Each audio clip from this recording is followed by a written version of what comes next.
이 세상에서 최고로 강한 사람은 아마도 자식을 가진 부모라고 할 수 있을 텐데요. 보호가 제일 필요한 어린 자녀가 위험한 상황에 처했을 때 초인적인 부모의 힘은 과학적으로 증명하기 난감할 정도로 강한 힘을 나타낸다고 알려져 있어요. 하지만 자녀의 위험한 모든 순간들을 부모가 보호하기는 사실상 굉장히 어려운 일인데요. 오늘 들려드릴 사연은 영국에서 할머니의 유산을 찾기 위해 한국에 오게 된 영국인 엄마와 딸의 경험담입니다. 영국인 엄마와 딸은 할머니의 마지막 유언 장소인 한국의 한 마을로 가기 위한 버스를 타고 가던 중 갑작스런 딸의 코피로 인해 그것을 본 한국 버스기사의 행동에 큰 충격을 받았다고 하는데요. 과연 그녀와 딸은 한국의 버스에서 무슨 일이 있었던 것일까요? 저희 채널은 제보해주신 사연을 바탕으로 사연자를 대신하여 사연을 소개해드립니다. 제보해주실 다양한 사연은 메일로 제보 부탁드립니다. 또한 구독과 좋아요는 영상 제작에 큰 힘이 됩니다. 그럼 오늘의 사연을 소개해드리겠습니다. 안녕하세요. 저는 영국의 도시 중 글래스고에서 살고 있는 6살 딸 아이의 엄마 릴리라고 합니다. 태어나서 줄곧 영국에서 생활하며 단 한 번도 영국을 떠나지 않고 살아왔지만 지금 살고 있는 도시인 글래스고로 돌아오게 된 것은 얼마 되지 않은 일인데요. 글래스고에 돌아오기 전 저는 저희 딸과 같이 3년 동안 시간을 한국에서 살았습니다. 지금은 어쩔 수 없는 상황으로 비자 문제와 남편의 사업 문제 때문에 영국의 도시 중 글래스고로 돌아올 수밖에 없었고 약 한 달 뒤 다시 한국으로 돌아갈 모든 계획을 이미 마친 상태였어요. 하지만 제가 한국의 한 작은 마을에서 살게 된 기간은 저의 인생을 많이 변화시켜준 고마운 나라였습니다. 그리고 그곳에서 지금의 제 딸, 그리고 돌아가신 어머니와 함께 새로운 경험을 하기도 했죠. 아마도 그때의 일이 아니었다면 3년이라는 시간을 한국에서 지내지 못했을 것 같아요.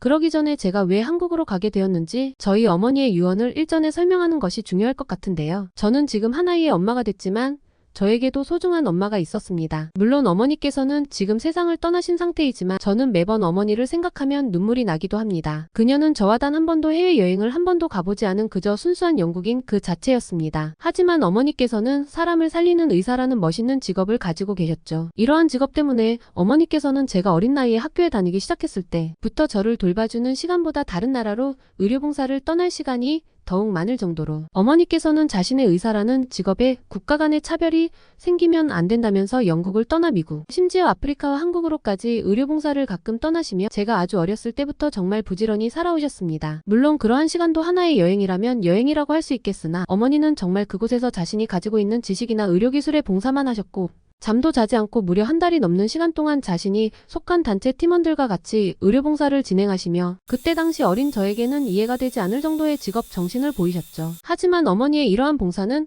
남들에게는 좋을지 몰라도 그 당시 어렸던 저와 아버지에게는 고통스러운 시간이었습니다. 저는 나이가 어렸기 때문에 누군가의 도움의 손길이 필요했지만 제 옆에는 아무도 있어주지 않았고 개인 사업으로 바쁜 아버지만이 퇴근 후 아주 잠깐씩 저를 돌봐주실 수밖에 없었기 때문에 저의 어린 시절에는 의사 어머니에 대한 기억이 없을 만큼 어머니는 영국 자체에 머무르는 시간이 별로 없으셨죠. 지금에서야 이해가 되는 부분도 있지만 그때 당시에 아버지께서 어머니와 이혼하지 않으신 것도 한편으로는 대단하다는 생각이 들 정도였습니다. 하지만 이러한 불만을 저와 아빠가 털어놓을 때마다 어머니께서는 자신이 의사라는 것만을 강조하시면서 해외 봉사의 뜻을 굽히지 않으셨죠. 그러던 어느 날 열정적으로 살아가던 어머니는 뜻밖의 한국이라는 나라에서 세상을 떠나시고 말았습니다. 어머니가 젊었을 때에는 한국은 물론 다른 나라들조차 의료봉사의 지원이 필요할 만큼 이제서야 발전이 된 나라였다고 하나 어머니께서 할머니의 나이에 다 달았을 때에는 되려 영국이 한국의 도움을 받아야 될 정도로 월등한 국가적 변화의 시간이 흘러 있었죠. 결국 자연스럽게 할머니로 변해버린 어머니에게도 몸에 무리가 찾아오게 되었고 그렇게 또 한국으로의 의료회의를 위해 참석하신 어머니께서는 한국의 한 호텔 로비에서 식사를 하시던 중 심장에 갑작스러운 증상이 생겨 그렇게 우리 가족의 곁을 떠나시고 말았습니다. 그 당시 저는 영국에서 지금의 남편을 만나 이미 5살이 되어버린 딸과 행복하게 지내고 있었지만 갑작스레 들려온 어머니의 소식에 공황 상태에 빠지고 말았죠. 늘 그러하듯 한 달에 한 번 정도 어머니가 영국으로 돌아오셨기 때문에 이미 할머니가 되어버린 어머니가 영국에 없는 시간이 평범하게 느껴질 때쯤 발생해버린 슬픈 일이었습니다. 한국에 주한 영국 대사관에서 처음 이 소식을 듣게 됐는데 그때 한국 대사관에 계시던 관계자분은 어머니가 가지고 있던 여행 가방에서 저에게 남겨놓은 비디오 자료가 있다며 직접 와서 확인하는 게 좋을 것 같다는 말씀을 해주시더군요. 그렇게 저는 남편을 홀로 영국에 남겨두고 딸과 아무런 예정 없는 한국행 비행기에 올라탈 수밖에 없었습니다. 처음에는 딸을 남편과 함께 두고 가는 것이 괜찮지 않을까 생각했지만 현재 남편은 하고 있는 일로 인하여 정신이 없다는 말과 함께 자신이 회사에 있는 동안 봐줄 수가 없다며 차라리 저와 같이 한국으로 갔다 오라는 말을 해주더군요. 어머니가 돌아가셨다는 사실에 남편도 자신의 사업 일은 제쳐두고 같이 가고 싶다고 말을 하기는 했으나 저는 상황이 수습된 뒤에 영국에서 다시 한번 장례식이 치러질 때 그때 참석하는 게 좋을 것 같다면서 남편에 대한 배려를 해주었습니다. 저 또한 손 하나 움직이기도 힘들 만큼 갑작스러운 어머니의 소식에 슬프기도 했으나 남편까지 같이 한국으로 떠나는 일정 자체가 너무 무거웠고 또 딸에게 아직 현실을 말해줄 용기가 나지 않았거든요. 딸에게는 한국에 오랜 기간 알고 지낸 친구가 있는데 그 친구를 보러 가는 것이라며 가볍게 설명해 주었고 그렇게 저는 비행기를 탄다고 기뻐하는 딸과 함께 한국의 영국 대사관 관계자분이 말해준 일정과 지도를 보고 한국으로 출발할 수 있었습니다. 그렇게 오랜만에 비행기를 타는 것이다 보니 약 14시간이 넘는 비행에 저는 너무 피로할 수밖에 없었고 옆에 있는 딸 아이까지 보살펴야 된다는 생각에 그 이상으로 고단한 비행이었죠. 그런데 비행기에서 딸 아이가 자신의 코가 아픈 것처럼 느껴진다고 투정을 부리는 바람에 아무렇지 않게 넘기기는 했으나 이것이 나중에 운명적인 사건으로 바뀔 것이라고는 전혀 예상하지 못했습니다. 비행기에서 처음 내렸을 때 이미 대사관에 관련된 관계자분이 저희를 마중 나와 있었기 때문에 그 다음 대사관으로 이동해 어머니에 대한 장례와 사망 요인 그리고 후속 처리에 대한 한국에서의 비용 처리 설명을 듣는 것은 수월하게 진행되었습니다. 이미 한국에 도착하기 전 대사관 측과 어머니의 장례를 치르는 방법에 대해 많은 대화를 나누며 확정을 지어놓은 상태였기 때문에 저는 어머니의 유골만을 영국으로 가져가겠다는 의견을 전해놓은 상태였죠. 한국에 도착하기 전 어머니의 얼굴도 보지 못하고 그녀를 떠나보냈다는 사실에 눈물이 멈추지 않았는데 막상 현실을 마주하니 모든 것이 꿈같이 느껴져서 더 이상의 눈물이 나오지 않았습니다. 또한 딸 아이마저 저와 같이 있었기 때문에 나중에 딸 아이가 크면 지금의 상황을 설명해 주기 위해서는 모든 상황을 조용하게 해결해야 하는 필요성도 있었죠. 어머니와 연관된 모든 일들에 대해 대사관분과 대화를 마무리 지었을 때는 이미 시간이 많이 지났고 바로 비행기에서 내리자마자 이곳으로 온 것이었기 때문에 많이 피곤했습니다. 제 딸 또한 대사관에 마련되어 있는 침대에서 잠에 든 것을 보자마자 저는 나머지 일정은 내일 진행해도 되겠냐는 질문을 건넸고 한국의 대사관 관계자분도 그렇게 하는 게 좋을 것 같다면서 차라리 한국에서 마음을 돌리면서 한국의 도시들도 구경하다가 편할 때 연락을 주면 좋을 것 같다며 저에 대한 배려를 많이 해주셨죠. 그렇게 대사관 측에서 마련해준 호텔로 저와 딸은 휴식하러 방으로 들어가게 됐는데 호텔 침대 위에 낡아 보이는 캠코더가 하나 있더군요. 직감적으로 그것이 한국 대사관 관계자분이 말해주신 하나의 유품 같은 것이라는 것을 알아차릴 수 있었고 대사관 측의 배려로 침대 위에 놓여있는 것을 보자마자 알아차리게 되었습니다. 캠코더 속 내용에는 어머니의 머리가 하얗게 할머니가 되고 나서부터의 기록이 남아있었고 어머니가 의료봉사를 하는 장면이 있던 것은 물론 타국에서 의료봉사와 일상을 보내시던 영상 자료들이 남아있었습니다. 하지만 최근에 남아있던 비디오의 파일을 누른 순간 저는 눈물이 날 수밖에 없었습니다. 비디오 속에는 어머니가 자신이 해외에서 무슨 일이 생길 때를 대비해서 지금의 비디오 자료를 항상 남겨놓는 것이라면서 각 나라를 이동할 때마다 마지막 비디오 자료는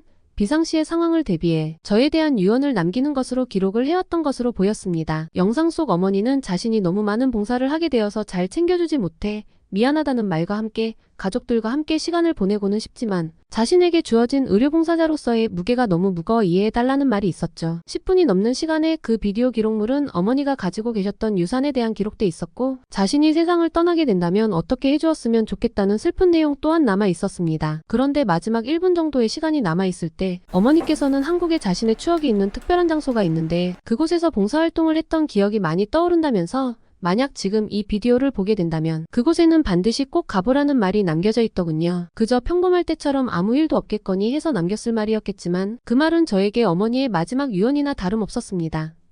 다음날 호텔에서 일어나자마자 저는 딸과 같이 어머니가 말해주신 한국의 한마을로 이동하게 되었습니다. 아무것도 없을 수도 있지만 그곳에 꼭 가야 한다는 느낌이 들었죠. 한국의 지하철과 버스 그리고 택시들을 이용하며 길거리에 있는 한국인들에게 도움을 청하면서 그곳으로 이동하는 것은 너무 힘들었습니다. 한국어도 하지 못했기 때문에 쉽지가 않았죠. 그렇게 그 마을로 가는 마지막 교통수단인 작은 버스에 탑승할 수 있었고 약 20분 정도 버스를 타고 가던 찰나 갑자기 딸 아이가 많은 코피를 흘렸습니다. 명확한 원인을 알 수 없었지만 비행기에서부터 코가 아팠던 것이 원인이었나 라는 생각과 함께 제 나름대로 흐르는 코피를 멈춰보려 했지만 어려운 상황의 연속이었습니다. 그런데 버스를 운전하시던 기사분께서 제 딸 아이의 코피에 대한 상황을 알아차리셨는지 다른 승객들에게 양해를 구하시고는 자신의 상태를 한번 보겠다면서 용기 있고도 감사한 배려를 해주시더군요. 버스 기사분이 의사는 아니었기에 저는 휴지로 단순 처치를 할 생각만 하고 있었지만 왜인지 모르게 그 한국인 버스 기사분께서는 딸의 코피를 지혈하셨고 심지어 버스 한쪽에 있던 작은 구급박스에서 연고를 꺼내시더니 능숙하시게 딸아이의 코 안쪽에 발라주셨습니다. 저는 너무 놀라서 혹시 버스 기사의 직업을 가지기 전에 의사로 생활하셨냐고 물어봤는데 그 기사분께서는 자신도 젊을 때 코피를 많이 흘렸었는데 예전에 마을에 영국인 의료단체가 봉사를 왔을 때 코피에 효과가 있는 연고를 바르는 방법에 대하여 배운 것이라면서 말씀을 해주시더군요. 바로 그 즉시 저는 혹시나 하는 마음에 어머니의 캠코더를 한국인 기사분께 보여드렸는데 그것을 뚫어져라 보시던 버스 기사분께서는 눈물을 흘리기 시작했습니다. 자신이 청년이던 시절 살고 지낸 마을에 왔었던 영국인 의료봉사단체 중 한 사람이 맞다는 말을 하시면서 1년에 한두 번씩은 꼭 오셔서 마을 사람들이 건강하게 살고 있는지 확인했을 뿐만 아니라 한국의 마을이 발전하고 난 다음도 계속 오셔서 마을에 있던 한국 어린이들에게 영어를 가르쳐 주셨던 기억이 있다면서 저보고 아는 사람이냐는 말씀을 하셨죠. 저는 그분이 저희 어머니라는 말을 해주었고 지금은 세상을 떠났지만 어머니의 마지막 비디오 기록물에 만약 한국에 오게 된다면 지금의 마을에 꼭 한번 와보라는 영상을 보고 지금의 버스를 타게 된 것이라면서 저와 그 한국인 기사분은 손을 맞잡고 알 수 없는 눈물을 계속 흘렸습니다. 알고 봤더니 그 버스에 타고 있던 마을 주민분들께서도 할머니가 되어버린 저희 어머니를 본 적이 있다며 알고 계셨고 그렇게 울음의 소리만 들리던 버스 안에서는 어머니가 세상을 떠났다는 사실에 저는 처음 보는 한국인 버스 승객분들께서도 같이 기도해 주시며 어머니의 행복을 빌어주셨죠. 우연한 일치일 수 있다고 하지만 그렇게 저는 머나먼 땅 한국에서 저는 모르고 있던 어머니의 추억들을 찾게 된 셈이었습니다. 버스 기사분의 도움을 받아 딸 아이의 코피도 멈추게 되었을 때 저는 버스의 종점지인 한마을에 도착하게 되었고 이미 그곳에는 버스 안에 타고 있던 사람들의 연락을 받은 한국인 주민분들이 나와 저를 보고는 그 의사의 딸이냐면서 저와 딸을 안아주시고는 고맙다는 말을 하시더군요. 어머니의 영향 때문인지 몰라도 마을에 있던 한국인 어르신분들은 어느 정도 영어를 할 수 있었는데 그것 때문에 자꾸만 세상을 떠나신 어머니가 떠올라 흐르는 눈물을 순간순간 계속 참아야 했습니다. 그렇게 저는 어머니의 마지막 추억이 있던 그 마을에서 약 2년이 넘는 시간을 딸과 같이 보내게 되었습니다. 중간마다 남편도 같이 비행기를 타고 와 마을에 방문해 어머니를 알고 계시던 한국인 주민분들과 행복한 시간을 보내면서 한국의 음식도 맛보았던 기억은 지금도 저에게 최고로 행복했던 순간으로 남아있죠. 어머니가 살아계셨다면 더욱 좋았겠지만 세상을 떠나신 어머니와 딸, 아이로 인하여 얻게 된 그 마을 주민분들과의 운명적인 재회는 저의 삶을 돌아볼 수 있게 하도록 만든 인생의 기회였던 것 같아요. 지금은 딸 아이의 교육과 진로 문제 때문에 다시 영국으로 돌아온 상태이지만 아주 가끔 그 한국인 주민분들과 같이 나눠 먹었던 한국의 음식이 떠오를 만큼 어머니는 저도 모르는 사이에 좋은 친구들을 많이 만들어 놓으셨죠. 만약 어머니가 한국으로 봉사활동을 가지 않으셨다면 그리고 한국인 기사분이 제 딸에게 친절을 베풀지 않았다면 이러한 우연의 톱니바퀴는 맞춰지지 않았을지도 모릅니다. 한국에서 지내게 되며 한국이라고 하는 나라의 매력도 알게 된 저는 지금은 완전한 한국으로의 이민을 남편 그리고 딸과 같이 준비하고 있죠. 그곳이 아마도 제가 태어난 나라처럼 느껴지는 것은 왜인지 모르게 따뜻하게 느껴집니다. 의료봉사를 오게 된 영국인 의사의 친절을 잊지 않고 기억한 한국인 주민분들의 마음이 전달되어 가족들에게도 전달된 이야기였는데요. 앞으로도 사연 속 영국인 가족들에게 행복한 일만 있기를 기도하겠습니다. 지금까지 감동사연을 제보받아 소개해드리는 사연 맛집 TV였습니다. 구독과 좋아요는 새로운 영상 제작에 큰 힘이 됩니다. 시청해주셔서 감사합니다.